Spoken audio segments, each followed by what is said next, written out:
Hi, this is Megan Mitchell with Agents of Change Social Work Test Prep, and today I'm bringing you another new social work shorts, and we're going to cover discharge planning. So, discharge planning is very common in medical or hospital settings, and it's definitely something that social workers do in these settings. So you don't need to know the nitty-gritty of discharge planning, but you do need to have an overview of what it is, what a discharge plan might look like, and what this means for our clients. So what is discharge planning? Like I said, discharge planning usually occurs in medical or hospital settings where a client is going to be leaving a facility and ending care in your facility. This does not necessarily mean they're going to their home. We're going to talk about where clients can be discharged to in just a moment, but they will be ending care with you and usually your multidisciplinary team. Important to remember when you're working in medical or hospital settings, you're often working with other professionals. This might be nurses, doctors, physical therapists, occupational therapists, nurse assistants. It can be a variety of different people depending on the needs. So discharge planning, what it is, it's planning ahead for what the client can expect when they leave your care.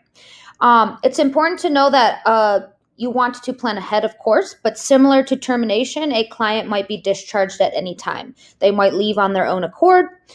Insurance might stop their stay in the hospital. So that's why it's important to discharge plan sooner rather than later, because we never know, due to the unexpected nature, when a client may be discharged.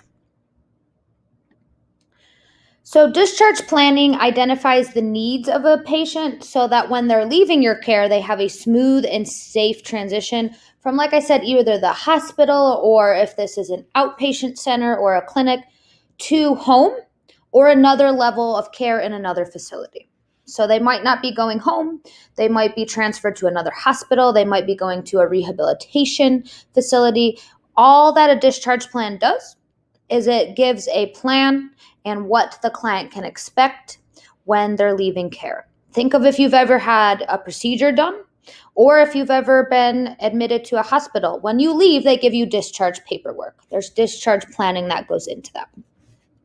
Discharge planning can start as early as on the day of admission. So think of if clients come in and they're just coming for an outpatient surgery, right? That discharge planning happens when we admit them in, because they'll be going home just a few hours after that. So you can start discharge planning as soon as they are admitted.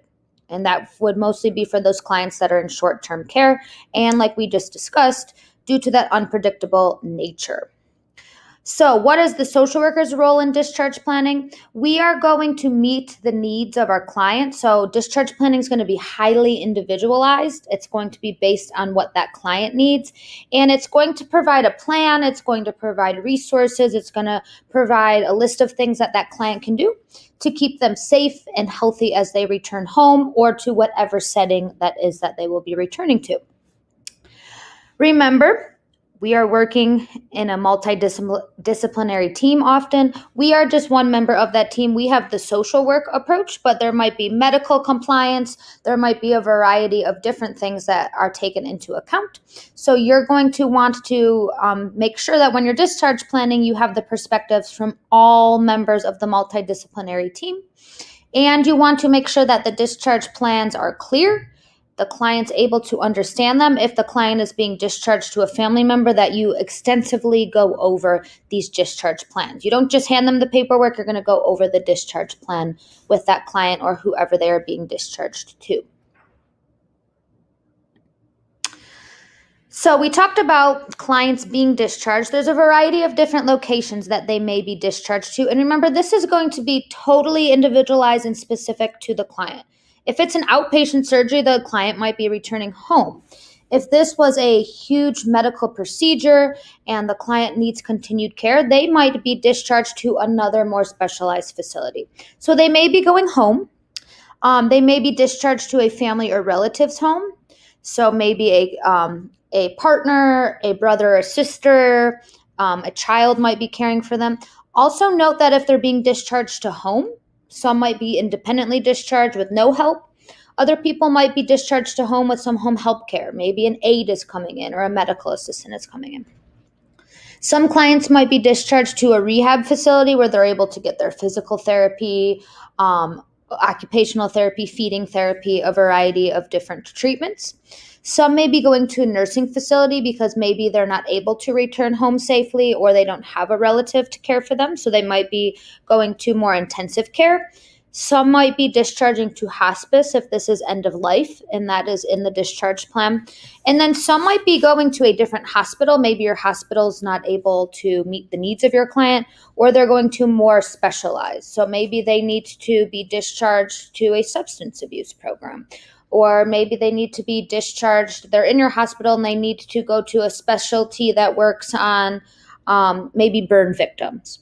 So clients can be discharged to a variety of different places. And like I said, their circumstances, their condition that they're being discharged in must be taken account when doing the planning. So what would a social worker include in a discharge plan? Obviously, the reason for discharge. If they're discharging, there's a reason why. Maybe they're ready to go home. They're strong enough. They're healthy enough. Maybe insurance says it's time for them to move on and they have to be discharged. There's a variety of different reasons. Maybe the client's checking themselves out and they have to be discharged. You're going to include their treatment goals and progress. So what they came there for, did they meet those goals? Where are they in that process? Present levels of functioning. So this might include a lot of biopsychosocial information. This isn't just, this is holistic. This isn't just medical perspective. How's the client functioning? How's their cognitive functioning, their emotional functioning, their physical functioning? Follow-up care.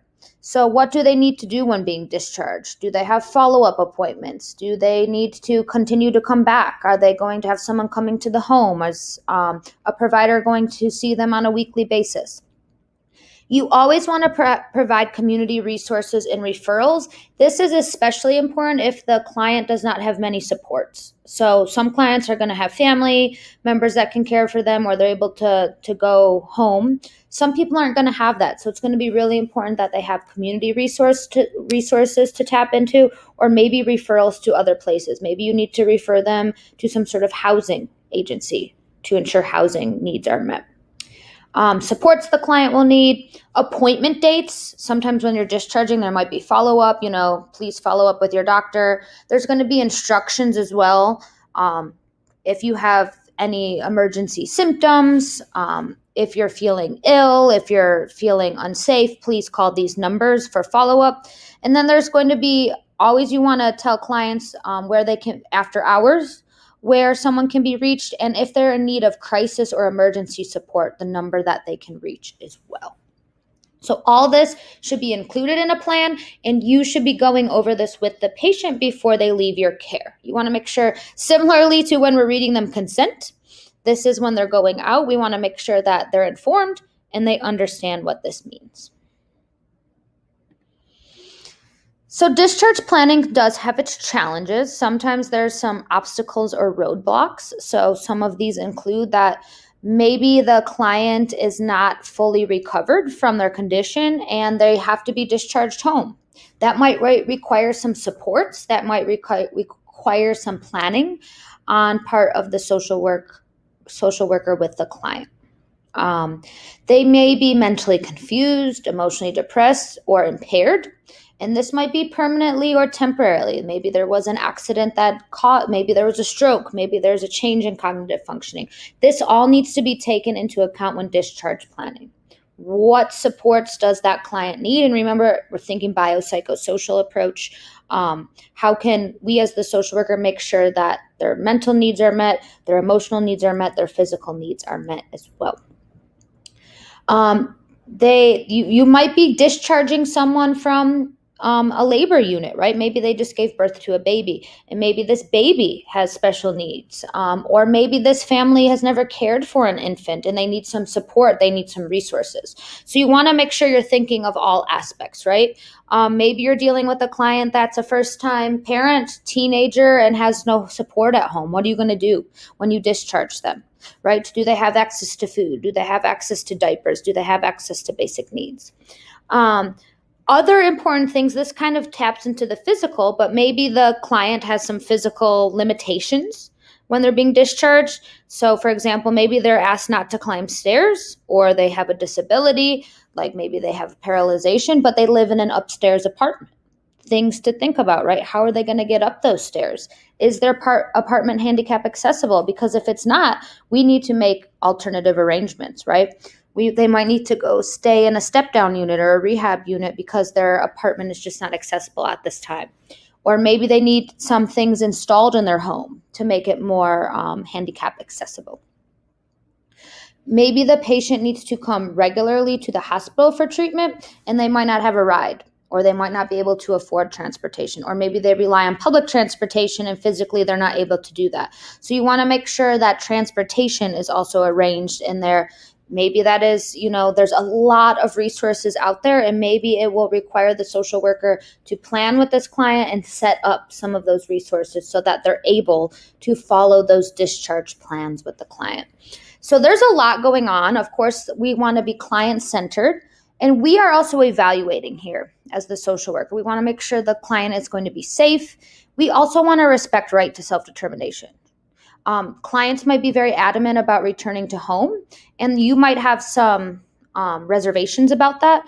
But if that's the case, you just want to make sure you plan with them, you set up the resources, and you have thought about all those barriers and how they will be able to access care once they discharge home. Okay, let's work on a practice question. You are working on a step-down unit in a community hospital. You're working with an elderly client who recently experienced a heart attack and is set to be discharged from the hospital in 2 days. The client lives alone and wants to go home. The social worker has some concerns regarding the client's ability to return home.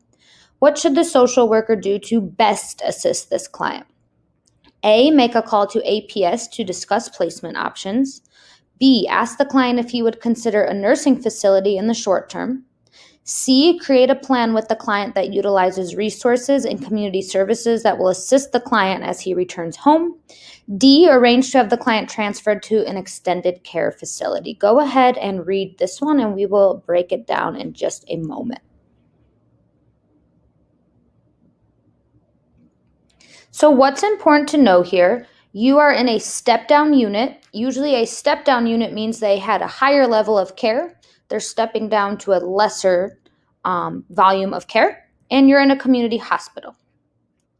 Your client is elderly. We know elderly usually means 65 or above, and this client recently had a heart attack.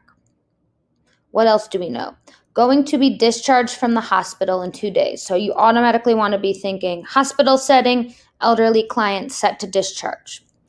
Client lives alone and wants to go home. However, we have some concerns about their ability to return home. What can we do to best assist this client? So let's start to rule out our answer choices. We can rule out answer choice A, make a call to APS to discuss placement options. While it says we have some concerns, there's nothing that indicates here at this time that a call to Adult Protective Services is needed. We don't have enough information to be able to make a call to APS. So that would be too extreme at this point. Answer choice A is out. Another answer choice that we have to rule out is D, arrange to have the client transferred to an extended care facility. We have not discussed an extended care facility with this client, and that has not done in partnership with the client, and there's nowhere in the question stem that states that the client needs to go to an extended care facility. So that would be making assumptions, so not appropriate at this point. Answer choice A is out. Answer choice D is out. We are left with choice B and C. What else can we rule out? We want to respect right to self-determination here. So B is out. Ask the client if he would consider a nursing facility in the short term. We haven't planned with this client yet. We haven't discussed yet. So B would be jumping to an intervention without respecting self-determination. So B is out. Process of elimination leads us to answer choice C. Create a plan with the client that utilizes resources and community services that will assist the client as he returns home. Ask yourself, why is this the best answer? We have some concerns, but We're going to plan with this client, and we're going to give resources and services that can assist him. Maybe an aide will come in. Maybe someone will be able to come in and check on him. Maybe there is some insurance things that can be set up to support this client. So C is supportive. It meets the client where they're at, and it best describes discharge planning with this client. Thank you for tuning in. If you're interested in seeing some more content, go ahead and check out my website, topsocialworktestprep.com. My stuff is all up on a new and improved course platform, and you can preview it for free. There's a mini lesson and some questions that even if you choose not to sign up for, you can get that for free. And of course, subscribe to my YouTube channel for more updates on content. Also, I just want to remind you that thank you for tuning in. Thank you for taking the step in this journey to invest in yourself, no matter where you are in the studying journey. Remember that you got this. This test is hard, but you can do it. Have confidence in yourself, and I wish you the best in your studying journey. Thank you for tuning in.